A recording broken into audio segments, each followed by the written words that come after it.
Week 3 of the AD podcast today, and the spring teams finally have some nice weather. Let's talk all things Mariemont Warriors with AD Tom Nerl. Coach, how are we doing today? We're doing great, Rob. Hope you're doing well. That big bright thing was in the sky yesterday. No one could remember what it was. But you're right. The fields are dried out, so hopefully we can get some games in this week. One game in last week for our baseball and softball teams, and I think tennis squeezed two of them in. But just what a miserable 2 weeks to start the season. So we'll squeeze what we can, and it's prom week, so it's a short week for us, and we'll see what we can do. So, man, let's get after it. What's interesting is, tournament draws are coming up pretty soon, and most teams only have a handful of games in. So it's going to be an interesting spring for tournament selection, don't you think?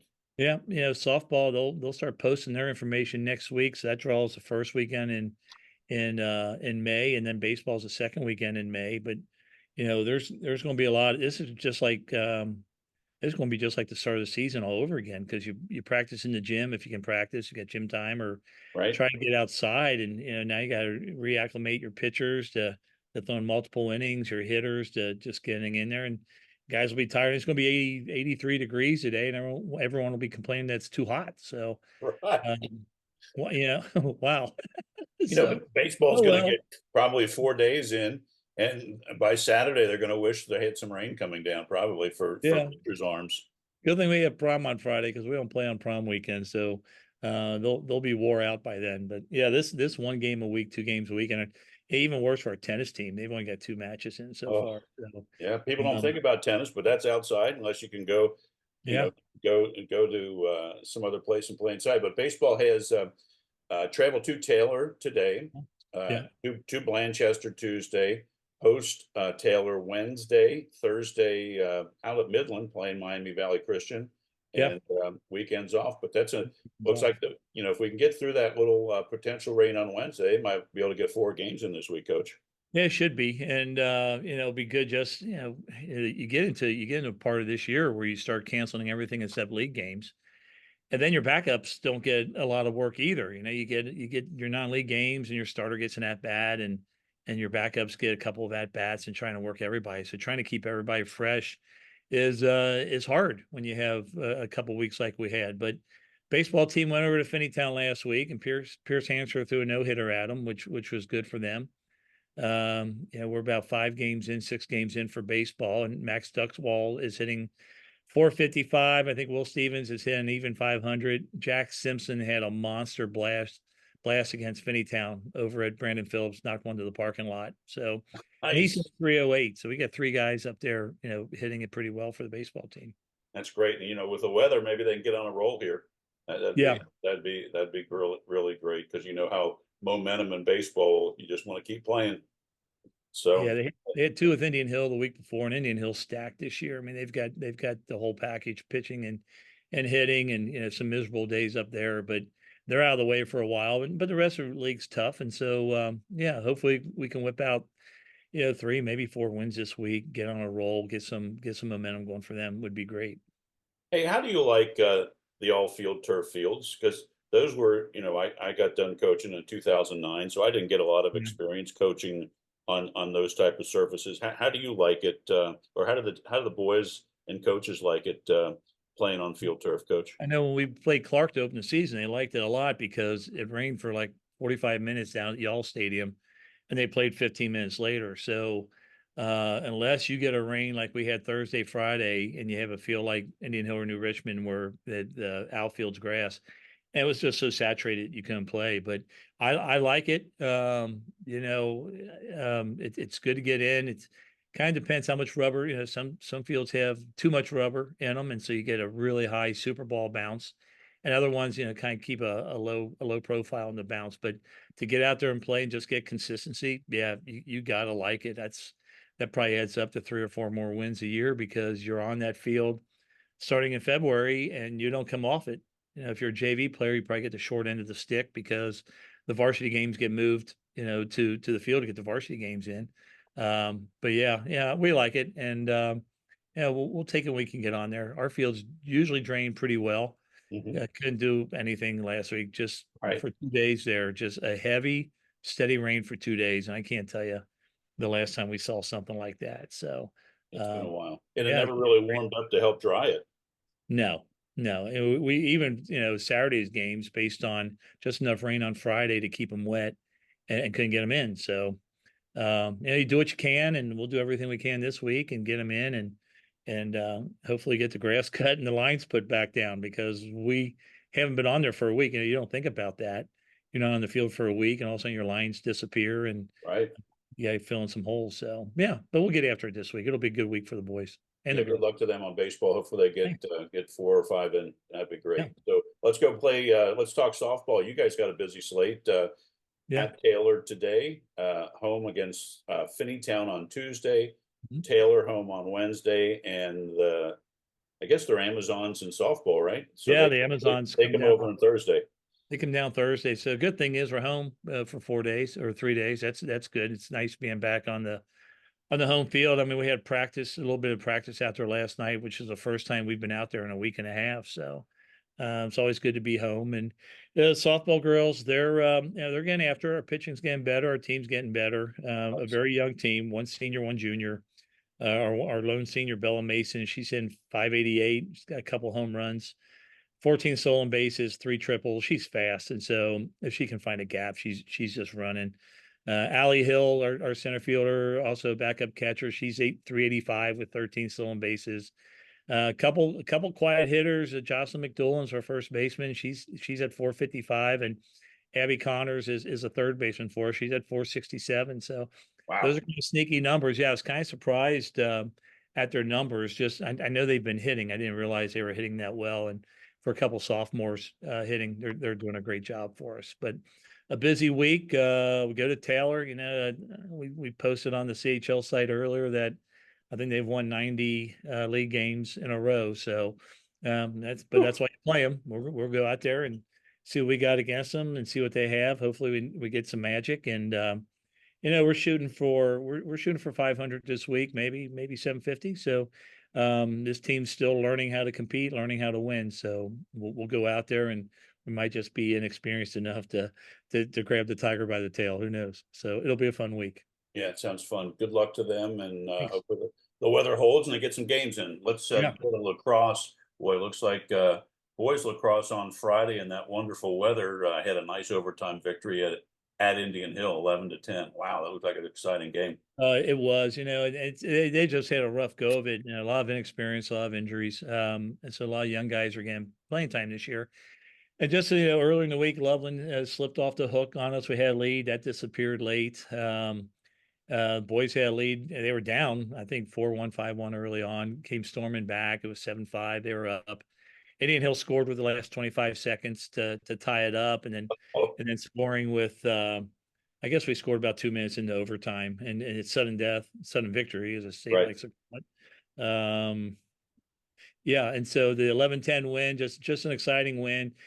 Two programs, trying to slug it out. It's a rivalry win.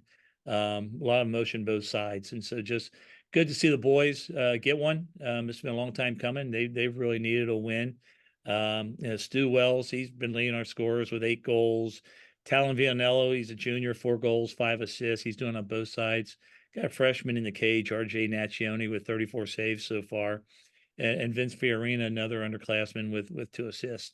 So they keep getting after it. We still fight the turnover battle every game, and so I think we won it on this one. But yeah, they keep getting after it, and they've got Lebanon home tonight, and then I think they're off for about a week and a half. That Yeah, problem. not till that following Wednesday, it looks like. Yeah, with Moeller coming in, so nothing like a long rest before we get the Crusaders coming in. But we'll see what they have tonight. So hopefully they get some momentum off that win at Indian Hill. They've been so close, and just start putting things together, tune up for the second half of the season. Best of luck to them tonight, and enjoy a lot of practice and some downtime before their next match next Wednesday. On the girls' side, looks like they had a really nice 12-11 win uh, in Columbus on Saturday Yeah, against that, Columbus School for the girls. that was a good bounce back win for them. They girls start the week at Indian Hill with a 12-12 tie. You go two overtimes in girls lacrosse before they call it a game. So two scoreless overtimes. That's our second overtime match of the year. lost the one earlier to Kings in the second overtime. That we thought we had a goal, but there's a crease violation, so we didn't get the win in that one. But yeah, Indian Hill, that was the regional final match last year up there, which we lost in overtime. So playing them to a tie at 12-12, a win over the league rival Wyoming, starting the whole down 4-0, came back to win 16-8. DeSales, who is a familiar opponent to us as we get Yes. to the regionals. We took them to the woodshed last year. They returned the favor this year, beating us 17-7 to 18, and then a bounce back win on Saturday with Columbus School for Girls. So really good to see the girls bounce back and get that win. Laurel Black, she's leading the scoring for us with 24 goals and 12 assists. And Brent O'Brien's in the cage. She's one of the top keepers in the city, and she's got 71 saves. Emmy Tepe, three interceptions, and she's got a lot of defensive stats being built up. And then Charlotte Solar with 33 draws, and Charlotte's at part time on our faceoffs, and she's been in there, and a couple other players as well. But she's doing a good job for us as well. Senior leadership is starting to come around for us, and so looking for a good week with the girls. They have Turpin tomorrow, and then they have a long break until next week. Yeah, that sounds great. Boy, I applaud the coach for playing a statewide schedule. Holy cow. And that's why they have such success in the tournament, because they're tournament ready by the time the regular season's over. Well, they are, and then there's they like doing that trip to Columbus every year. They go on a Friday, play on a Friday night and a Saturday, and you put that on top of the Wyoming game or whoever we played on Thursday of last week. Yeah, Wyoming. So 3 games in a row, 3 games in 3 days or 2.5 days. But just to get out, you know, there's a discrepancy, I guess, in lacrosse skills, in Southwest Ohio. Got some really strong programs and some building programs, and so to face that, you got to face good competition to get better, and so that's what he does. Had Kilbourne earlier in the season coming down. I think we have Columbus Academy coming down here in 2 weeks, and so just seeing other people throughout the states, and it helps get your players recognition when it comes time for all state and all American voting. Just that more coaches can see them, and you do that across the state. From coaching, Yep. you start building those relationships across the state, and that's kind of the fun part of coaching. So one of the nice things is, as I've noticed in the last 3 years, that the local lacrosse teams have gotten better, the competition, because 5, 6, 7 years ago, you had to go to Columbus if you wanted to face a good opponent. And I've noticed the last 3 or 4 years locally that there's schools that are doing well, and it makes, it helps on your travel budget, and it just, but you do have to play the Columbus teams if you want to compete at the state tournament. Yeah, everything seems to come out, and I think the last number of state champions have come out of I don't want to say the Southwest, but this bracket, this region here that includes a couple Columbus teams and the Southwest, and we get up to the state. State champs are usually coming out of this area or out of this bracket. So it's good to see what they have. It's good to measure yourself, and but yeah, you're right. It's just good to get those relationships across the state. Yeah, it's fantastic. Well, best of luck to them this Thank week, and a few days off to get ready for the final stretch run of the regular season. Let's go to the hard court. The weather, people don't think about it, but the weather's really affected boys tennis this spring. Holy It, cow. it it really has. With baseball, softball, you can throw turfus on the field. With lacrosse, you got turf you can play. But yeah, if you can't get the turf, if you can't get the track, if you can't get which one are we talking about? If you can't get the courts dry, you can't play. And so we were fortunate last week to get our match in with Indian Hill. It rained right afterwards, and then we went inside to play Milford. And so, as I'm talking to my coach, like, well, let's see if we can get some places inside.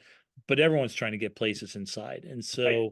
so you just can't get in there. And so we'll start this week. It'll be a good week, but really, I mean, 2 tough weeks of no matches. It just we scheduled light the first week, and then Yeah. got rain towards the end, and so they got lost to Indian Hill, they got lost to Milford, but we'll bounce back this week. Wyoming today, Taylor tomorrow.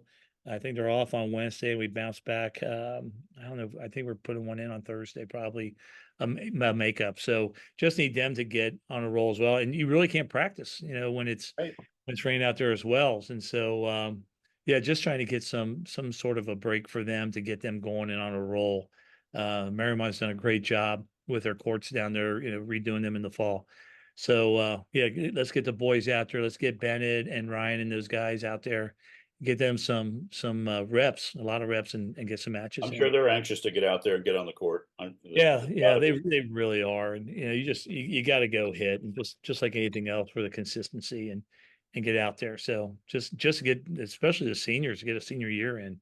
Right. Um, they'll get busy now, though. I mean, we've got about what, 3 weeks, 4 weeks, I guess, as we get into tournament. So hopefully it's a busy 4 weeks for them. Yeah, it sounds great. Well, let's wrap up this week's show talking track and field.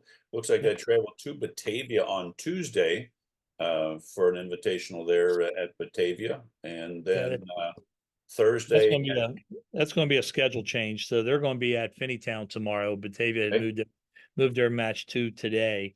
got it. But the first week of the season at Madeira, I think they ran a monsoon up there, maybe snow, and then last week I think there was rain at Indian Hill. So hopefully tomorrow they get good weather at Finneytown. Let's start putting some good times up, some good numbers up. Like you said, some of the team will go to Anderson on Thursday and then back after it next week. So hopefully they just get a lot of opportunities here to get out, get running, get their times in. No question. Well, best of luck to all the teams. Let's hope, cross our Thank, fingers on the weather, Tom, that at least through Friday for the Mariemont Warriors, that everything's good and they get a lot of games in, and we can touch base next week with some great results. Sounds good. Just a reminder to everybody, our summer youth camps have been posted online at MariemontSports.com. You can sign up for them, MariemontSports.com/tickets. But we have baseball, we have bowling, we have boys and girls basketball, we have soccer, football, cheerleading, volleyball. So we have them all. Grades, kids are currently in grades 3 through 8. Love to have them. You learn from our coaches, learn from our players, and just a really great experience in building the community up here as well. So, someone with kids, point them our way. Love to have them for summer camp. Sounds great, Tom. Have a great week. Best of luck to all the teams, and we'll touch base next Monday. Sounds good. Thanks, Rob. Have a good week. You as well.